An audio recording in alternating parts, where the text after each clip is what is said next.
Greetings, Neo-Swedenborgians. I'm just going to follow the links in my last video.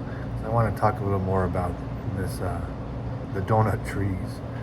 Now, the donut trees are somewhat from my own imagination, but I want to say where I based it off of. So, from Rebecca Springer's book, I'm on page 27. The bottom of page 27, she says,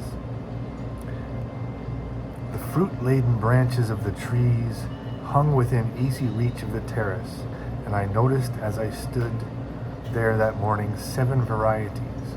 One kind resembled our fine Bartlett pear, only much larger and infinitely more delicious to the taste, as I soon found. Another variety was in clusters, the fruit also pear-shaped, but smaller than the former, and of a consistency and flavor similar to the finest frozen cream, ice cream fruit. A third, somewhat like a banana in shape they called breadfruit, was not unlike our dainty finger rolls to the taste.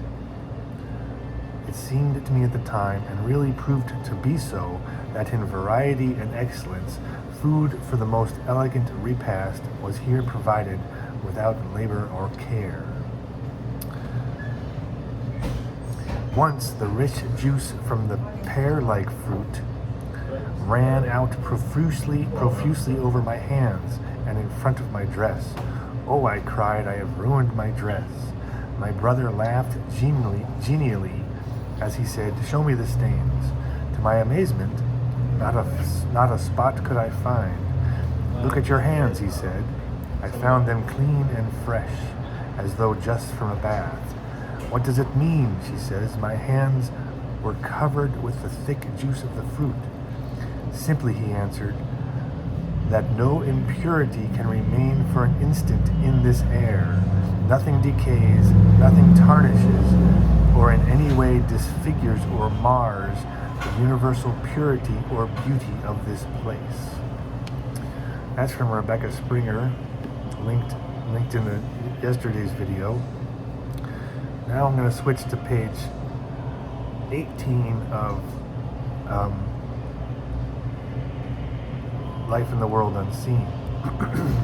He says, our host led us into the orchard where I beheld many trees in a high state of cultivation and in full fruit. He looked at me for a moment, and then he took us to a splendid tree that looked strongly like a plum tree. Our host picked some of it and handed it to us, telling us it would do us both good. My 2 friends watched me closely as I ate the plums, each bearing upon his face an expression of mirthful anticipation. As the juice of the fruit streamed out, I fully expected to spill an abundance of it upon my clothes.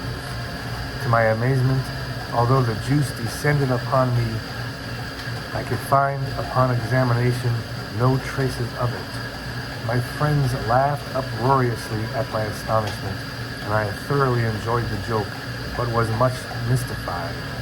They hastened to explain to me that I was now in an incorruptible world. Anything that is unwanted immediately returns to its element. The fruit juice that I thought I had spilled upon myself had returned to the tree which the fruit was picked. So you see, these worlds they describe are very similar. All these books I draw from seem to be describing the same place.